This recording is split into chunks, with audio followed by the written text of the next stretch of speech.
Me friends and ఫ్యామిలీతో సరదాగా బయటకు వెళ్ళటానికి కారు లేదా అయితే వెంటనే ఈ నెంబర్కి కాల్ చేయండి. నమస్తే, వెల్కమ్ టు సుమన్ టీవీ. ప్రస్తుతం మనతో పాటు ఉన్నారు family counsellor, public speaker Rajani Rama గారు. నమస్తే మ్యామ్. నమస్తే నవీన. మ్యామ్, ఆఫీస్ కొలీగ్స్ అంటే ఇది చాలా ఇంపార్టెంట్ సబ్జెక్టే. ఇప్పుడు అమ్మాయి కానీ అబ్బాయి కానీ ఆఫీస్లో వర్క్ చేస్తున్నప్పుడు ఒక ఆర్గనైజేషన్లో ఎలా ఉండాలి అంటారు. అంటే ఆ వ్యక్తితో కొంతమంది నవ్వుతూ మాట్లాడతారు. అవతలి వ్యక్తి ఆ నవ్వుని ఎలా తీసుకుంటారో తెలియదు. అవును, అది దానివల్ల వచ్చే ప్రాబ్లమ్స్ కూడా చాలానే ఉంటాయి. ఇటువైపు వివాహం అయ్యి ఉండొచ్చు కూడా దీనికి. మరి కొలీగ్స్తో ఎలా ఉండాలి, పరిమితిని దాటి అంటే లిమిట్స్లో ఉంటూ ఉన్న వాళ్ళు ఎంతమంది ఉంటున్నారు, ఆ లిమిట్స్ దాటి మాట్లాడే వాళ్ళని గుర్తించాలి అంటే కొన్ని టిప్స్ మేడం. ఇవన్నీ ఇప్పుడు ఉన్న పరిస్థితులకి అవసరమా అని నేను మళ్ళీ రివర్స్ అడుగుతున్నా. ఒక క్వశ్చన్ అవసరం లేదు ఇప్పుడున్న వాళ్ళకి, కానీ మీరు అడిగారు కాబట్టి చెప్తున్నా. ఎందుకంటే కొంతమంది ఇబ్బందులు పడుతున్నారు, కొంతమంది, అందరి గురించి కాదు, కొంతమంది అయితే ఉన్నారు కదా దీనివల్ల ప్రాబ్లమ్స్ ఫేస్ చేసేవాళ్ళు అక్కడక్కడ. ఎస్. అయితే వీళ్ళందరూ కలిసి ఒక సంస్థ కోసం పనిచేస్తున్నప్పుడు ఒక ఫ్యామిలీ లాగా వర్క్ చేసుకోవాలి అనేది వాళ్ళకి మీటింగ్స్, క్లాసెస్ ఉంటాయి, వాళ్ళకి ఉంటాయని నేను అనుకుంటున్నా, ఉండాలి. ఇప్పుడు ఇదే నేను చెప్పాను ఒకసారి, మోటివేషనల్ స్పీకర్స్ని అపాయింట్ చేసుకుంటున్నారు weekly once or twice classes sessions తీసుకుంటున్నారు. వాళ్ళకి ఏంటనంటే ఇప్పుడు మమ్మల్ని కూడా పిలుస్తుంటారు. ఇప్పుడు చూడండి, రియల్ ఎస్టేట్కి కూడా నన్ను పిలిచారు, రియల్ ఎస్టేట్కి ఒక సెషన్ తీసుకోమని. అయితే ప్రతి దానికి కూడా వీళ్ళని అపాయింట్ చేసుకుంటున్నారు. ఎందుకు అనంటే ఇలాంటివి మీరు అడిగిన ఏవేవైతే అడిగారో ఆ సమస్యల కోసం. ఇప్పుడు వాళ్ళకు ఒక సంస్థ కోసం మీరు అందరు వర్క్ చేస్తున్నప్పుడు ఎలా ఉండాలి అనేది ఫస్ట్ మేనేజ్మెంట్ వాళ్ళు వీళ్ళకి ఒక మీటింగ్స్, క్లాసెస్ తీసుకుంటారు. ఒక ట్రైనింగ్ లాగా కూడా ఉంటుంది, వీళ్ళకి ఉండాలి, ఖచ్చితంగా ఉండాలి. అందులో వాళ్ళు నేర్పుతున్నారు. తర్వాత weekly once motivational classes, sessions అనేవి తీసుకుంటున్నారు కొన్ని సంస్థల్లో. అలాంటప్పుడు అంతగా సమస్యలు రావు. అవన్నీ లేనప్పుడు వచ్చే సమస్యల కోసం నేనేం చెప్తున్నానంటే, ఒక సంస్థలో కలిసి అందరూ ఒక సంస్థ కోసమే పనిచేస్తున్నారు. ర్యాంకులు, డిఫరెంట్ ర్యాంక్స్. ఇప్పుడు ఈ స్థాయిలో ఉన్న వాళ్ళకి పై స్థాయిలో ఉన్న వాళ్ళు చెప్తూ ఉంటారు ఏదైనా. ఈ స్థాయిలో ఉన్న వాళ్ళకి ఇంకొంచెం పై స్థాయి. ఎందుకు ఆ స్థాయిలు అని అంటే ఆ వర్క్ ఒక ఇది ఉంటుంది వాళ్ళకి. ఏంటి, ఈ స్థాయి వాళ్ళకి వీళ్ళు చూస్తారు, ఈ స్థాయి వాళ్ళని వీళ్ళు చూస్తారు. అంటే అందరికంటే హెడ్ ఉంటాడు, ఆయన వచ్చి కింద వాళ్ళని చూడ్డు. కాబట్టి ఈ స్టెప్స్ అనేవి ఉంటాయి. ఉన్నప్పుడు వీళ్ళు ఎన్ని స్టెప్స్ ఉన్నా సరే, ఎన్ని ర్యాంకులు ఉన్నా సరే, వీళ్ళందరూ కూడా ఒక సంస్థ కోసమే పనిచేస్తారు. అలాంటప్పుడు వీళ్ళందరూ ఒక ఫ్యామిలీ మెంబర్స్ లాగా ఒకళ్ళ కోసం వర్క్ చేస్తున్నారు. కాబట్టి మనం అందరం కలిసి దాన్ని సక్సెస్ఫుల్గా ముందుకు తీసుకెళ్ళాలి. అప్పుడు దాని ప్రొడక్టివిటీ బాగుంటుంది, వాతావరణం బాగుంటుంది, వీళ్ళ పర్సనల్ అచీవ్మెంట్స్ ఏవైతే ఉంటాయో టార్గెట్స్ కూడా రీచ్ అవుతారు.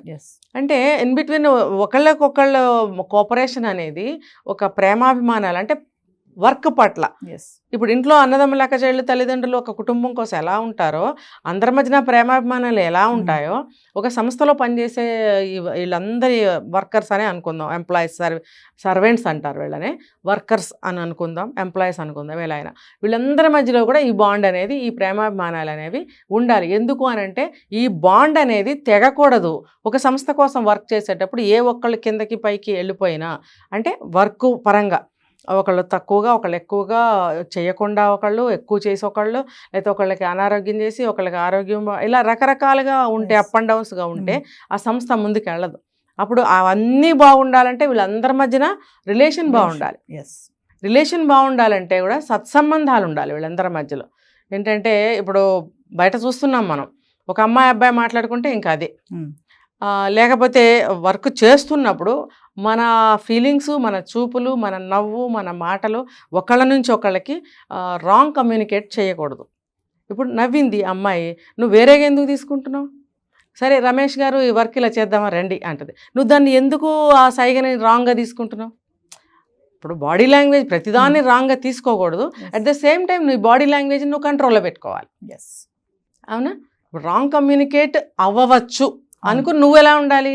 అలా చేశారు, నువ్వెందుకు రాంగ్గా తీసుకోవాలి అంటే, నేను అంటుంది ఏంటంటే ఆ బాండ్ని ఎప్పుడు కూడా బ్రేక్ అవ్వని విధంగా ముందుకి నడిపించుకోవాలి. అప్పుడు ఎందుకు ఒక సంస్థకి మనం పనిచేస్తున్నాం, ఒక ఒప్పందం చేసుకున్నాం, కాబట్టి మనమందరం మధ్యలో ఎటువంటి మిస్అండర్స్టాండింగ్స్ రాకూడదు అనేది వీళ్ళందరికీ కామన్గా మైండ్లో ఉండాలి.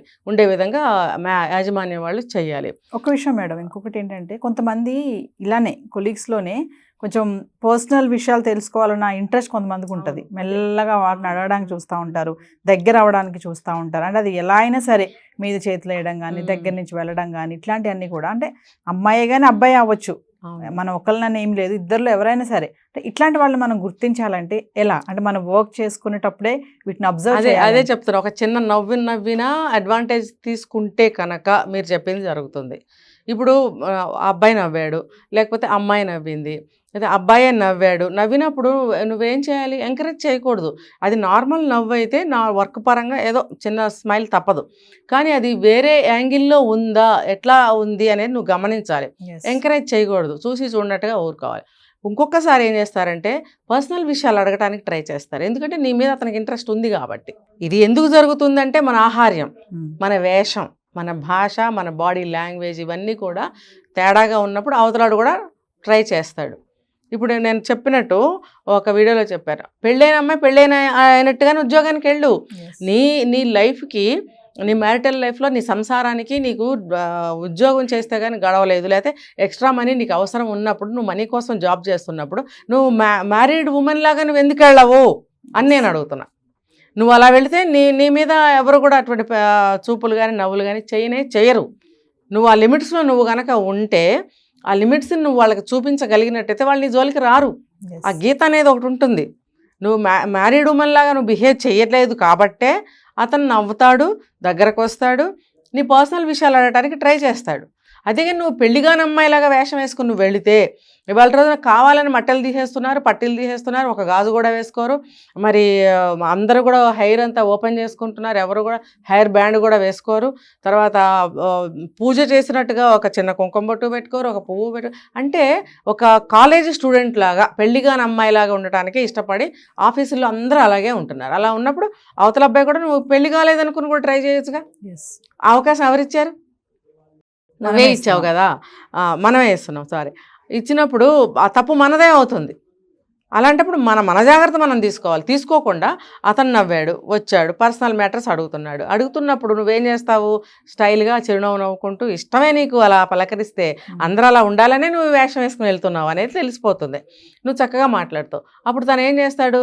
ఇవాళ లంచ్కి వెళ్దామా, డిన్నర్కి వెళ్దామా అంటే ఇప్పుడు కుదరదు అని అన్నారు అనుకోండి, ఆఫ్టర్ ఆఫీస్ వర్కింగ్ అవర్స్ అయిపోయిన తర్వాత వెళదామా, లేకపోతే నేను డ్రాప్ చేస్తాను, ఇలాంటివి అడుగుతూ ఉంటాడు. ఇవన్నీ కూడా అవాయిడ్ చేయగలగాలి. ఇవన్నీ నీకు తెలిసినప్పుడు నువ్వు గమనించగలగాలి.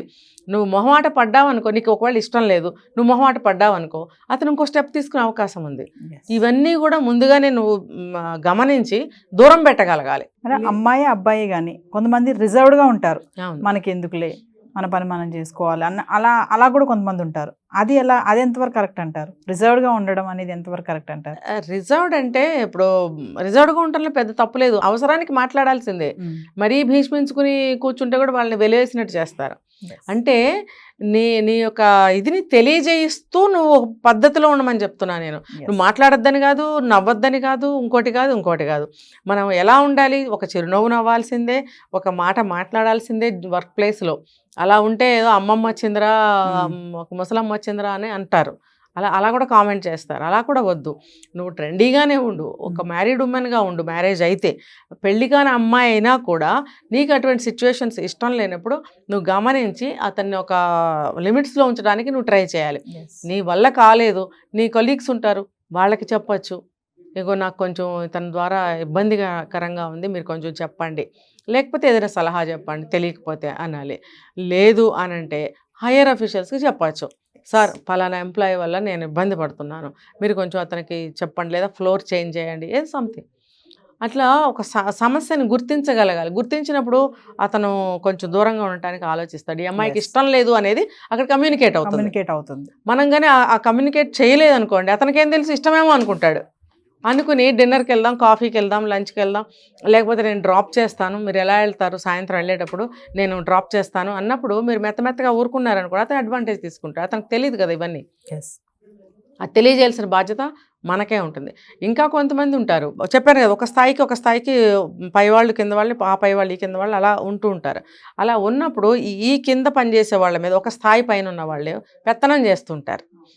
అతని స్థాయి ఏమంత పెద్దది కాదు, ఒక లెవెల్ అనుకోండి. దానికే అతను చాలా ఫోర్స్ కొడుతుంటాడు, చాలా అథారిటీ చూపిస్తుంటాడు. ఒక రకమైనటువంటి టార్చర్ అనమాట వర్క్ పరంగా.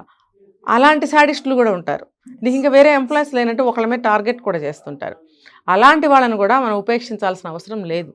నీ నీ నీ వర్క్ టైంలో నీ వర్క్ టైంలో ఎంత వరకు నువ్వు చేయగలుగుతావో అంతవరకు నువ్వు చెయ్యి.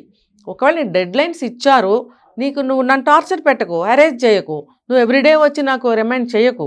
నువ్వు లైన్ ఇచ్చావు కదా డెడ్ లైన్, నేను ఆ డెడ్ లైన్స్ వరకు నేను వర్క్ చేస్తాను, నీకు సబ్మిట్ చేస్తాను, అంతవరకు నన్ను టచ్ చేయకు. నువ్వు నా బ్రెయిన్ వర్క్ చేయనివ్వకుండా గంటకి వచ్చి అయ్యిందా లేదా అని అరేంజ్ చేయడం అవసరమా? ఈ లోపల టైం దీనికే వేస్ట్ అవుతుంది కదా.